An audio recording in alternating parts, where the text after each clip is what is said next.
Hello everyone, I welcome in vision लोग। हम start करेंगे अपना नेक्स्ट टॉपिक बेम्पस बर्ड प्रॉब्लम। तो हम प्रोपोजिशनल लॉजिक ऑलरेडी पढ़ चुके हैं। हम स्टार्ट करेंगे बेम्पस बर्ड प्रॉब्लम। तो बेम्पस बर्ड प्रॉब्लम का यूज करते हैं हम एक एजेंट को जो हमारे पास अवेलेबल है, नॉलेज बेस एजेंट। ये जो हमारे पास एजेंट है वो कैसे वर्क करेगा। किसी अगर इन्वायरमेंट में हम बात करें, किसी इन्वायरमेंट जैसे हमने इंटेलिजेंट एजेंट के लिए देखा था कि जो इंटेलिजेंट एजेंट हमारा वर्क कर रहा था, ठीक है, उस इंटेलिजेंट एजेंट का वर्क करने का तरीका क्या था, किस टाइप से हमारा वो एआई एजेंट है वो वर्क किया था, ठीक है? तो हम उसको देखते हैं कि that is intelligent agent is a knowledge base agent. मतलब उसके पास नॉलेज भी है, तो उसको हम किस टाइप से यूज़ करेगा, ठीक है? किस टाइप से उस नॉलेज को यूज़ करेगा और क्या हमें उस चीज़ के रिजल्ट मिल सकते हैं, इस चीज़ को हम यहाँ पर देखने की कोशिश करेंगे। तो हम स्टार्ट करते हैं। सबसे पहले हमारा आता है कि बेम्पस वर्ड है क्या? तो बेम्पस वर्ड बोला जाता है कि it is the simple word example of prepositional logic in which A knowledge base agent represent knowledge. तो जो हमारे यहाँ पर नॉलेज बेस एजेंट होगा वो अपने नॉलेज को रिप्रेजेंट करेगा और नॉलेज को दिखाएगा कि कैसे उससे वो नॉलेज यूज करनी है। उसके बाद नॉलेज अवेलेबल है, कब उसको क्या डिसीजन लेना है, ठीक है? जैसे सामने देखा कि उसने सामने जैसे हम नॉलेज बेस एजेंट की बात करते हैं, ठीक है? सामने देखा कि यहाँ पर कोई जैसे हम एक ह्यूमन की टर्म में बात करें, ह्यूमन की टर्म में सामने देखा कि आग जल रही है, ठीक है? आग जल रही है तो क्या होगा? अगर उसने वो यहाँ से कोई पाथ उसने फ़ॉलो की, मतलब यहाँ से कोई जा रहा है, सामने उसकी आग जल रही है। आग जल रही है तो क्या करेगा? वो उसके साइड से होकर निकलेगा या सीधे निकल जाएगा? तो उसके पास जो नॉलेज है तो उसको यूज़ करेगा कि अगर मैं साइड से जाता हूँ क्या होगा? ठीक है? अगर मैं साइड से जाता हूँ क्या होगा? अगर मैं सीधे जाता हूँ तो क्या होगा? आपको टच करूँगा तो क्या होगा? ये उसके पास जो नॉलेज होती है, उस नॉलेज को प्रोसेस कराएगा, in form of logic apply करेगा, ठीक है? तब वो उसको उसके अकॉर्डिंग डिसीजन लेगा। तो इस प्रॉब्लम को हम देखते हैं, ठीक है? बेम्पस बर्ड प्रॉब्लम की फॉर्म में। तो ये जो इंस्पायर्ड एक हंट द बेम्पस टाइप नाम का एक गेम आता है जो 1973 में ग्रेगोरी यूब इन्होंने ये इंट्रोड्यूस किया था। तो जैसे हमारे पास ये एक हमारे पास एक तरह से मान सकते हैं भूल-भुलैया टाइप की अवेलेबल है।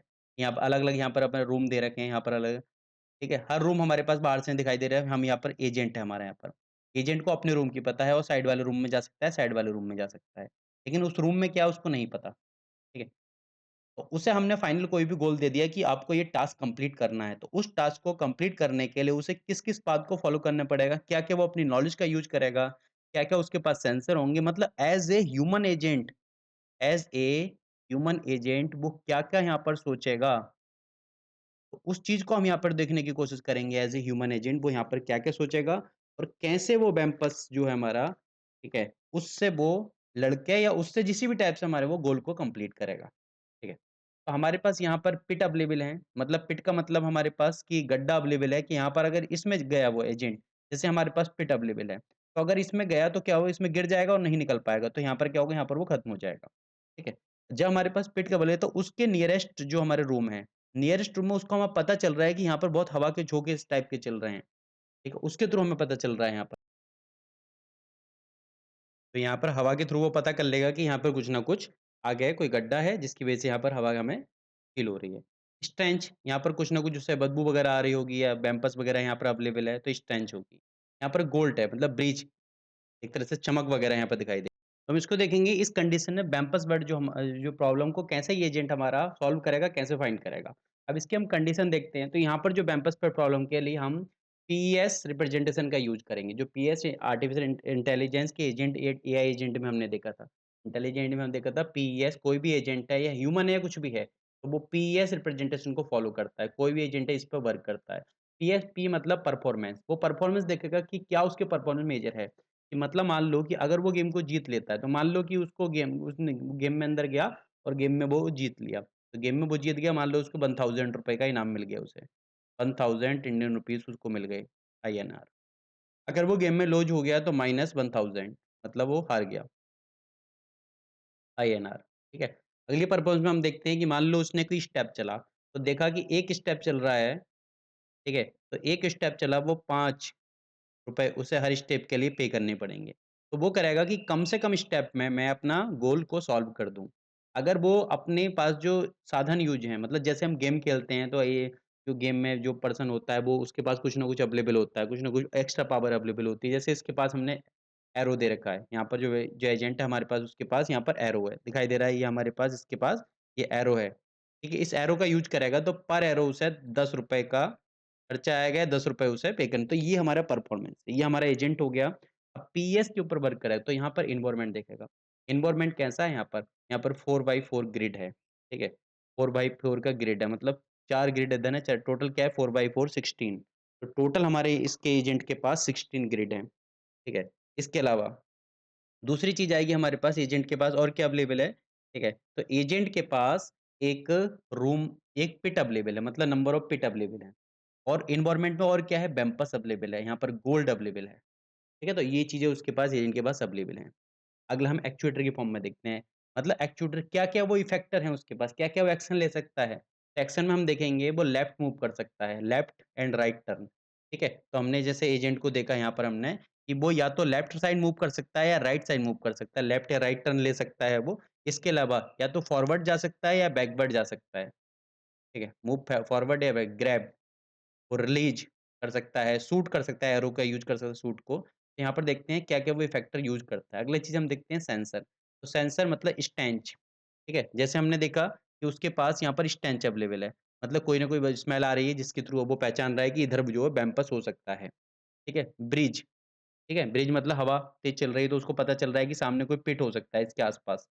ग्लिटर मतलब बहुत ज़्यादा चमक आ रहा है इसका मतलब जो हमारा गोल है आस-पास है कहीं न कहीं। ठीक है, बम्प, स्क्रीम, स्क्रीम मतलब बेम्पस जो आवाज़ कर रहा है, तो जब बेम्पस आवाज़ करेगा तो सब में आवाज़ आएगी। हर रूम में उस चीज़ का वो फ़ील करेगा। तो हम इसको देखेंगे, कि इसको हम सॉल्व कैसे करते हैं।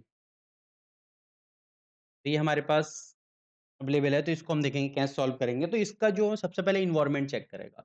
तो एनवायरनमेंट क्या है? पार्शियली ऑब्जर्वेबल मतलब उसको पता तो है कि हाँ, यहाँ पर पिट हो सकती है या फिर सेंस पता करेंगे हम कि यहाँ से हम जाएँगे तो हवा तेज़ चले तो पिट हो सकती है, मे बी चांस है। लेकिन कंप्लीटली नहीं पता। तो पार्शियल ऑब्जर्वेबल एनवायरनमेंट है उसके पास। तो एजेंट कैन ओनली परसीव उस चीज़ को परसीव कर सकता है और जब अपने एजेंट रूम में जाने के बाद में। डिटरमिनिस्टिक टाइप का एनवायरनमेंट है। ठीक है?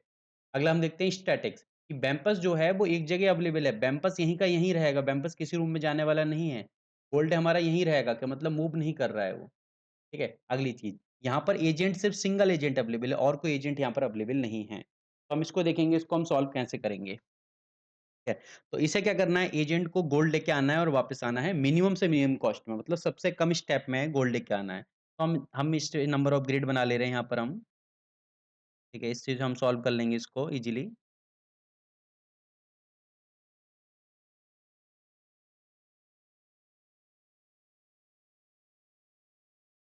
ये हो गया हमारे पास। ये हमने इसके बाद ग्रिड बना लिए, तो एजेंट हमारा यहाँ पर है, तो एजेंट मूव करेगा। मान लो कि एजेंट ने इस साइड मूव करना स्टार्ट किया, एजेंट इस साइड मूव किया, तो एजेंट हमारा यहाँ पर आया। मतलब पहले हम यहाँ पर देखते हैं हमारा एजेंट यहाँ पर था, अब एजेंट इस कंडीशन पे आ गया। अब एजेंट यहाँ पर हमारा आ गया। यहाँ पर इसकी प्रेज़ेंट पोज़ीशन आ गई है एजेंट की हमारी। तो अब यहाँ पर देखेगा, यहाँ पर उसे ब्रीजिंग मतलब उससे हवा हवा दिखाई दी यहाँ पर कि हवा चल रही है, हवा की आवाज़ आ रही है चलने की। इसका मतलब वो समझेगा कि यहाँ पर या तो पिट मेरा यहाँ पर है या पिट मेरा यहाँ पर है। अब यहाँ पर हो नहीं सकता क्योंकि यहाँ से एजेंट खुद आया है। अब वो सोचेगा अगर मैं इधर जाता हूँ तो इधर पिट हो सकता है, इधर जाता हूँ तो इधर पिट हो सकता है। अब उसके पास का ऑप्शन क्या है? अब अगर इधर जाता है, अगर पिट हुआ तो गिर जाएगा, खत्म हो जाएगा। इधर पिट हुआ तो इधर भी गिर जाएगा। तो वो क्या करेगा, वो फिर वापस आएगा। मतलब वापस अपनी पुरानी पोज़ीशन पे एजेंट फिर अपने वापस आएगा, तो एजेंट कहाँ आएगा हमारा? यहाँ पर एजेंट वापस आ जाएगा। ठीक है? क्यों? क्योंकि यहाँ पर हमारी पिट दिखाई दी थी। अब उसने सोचा कि मैं इधर जो स्टेप चला था, उसने देखा कि मैंने ये स्टेप गलत चल दिया। अब इस स्टेप को क्या करेगा, वो बैकवर्ड हुआ, बैकवर्ड होने के बाद में वापस यहाँ आ गया। अब यहाँ चलने के बाद में क्या करेगा, वो इस साइड चलना स्टार्ट करेगा।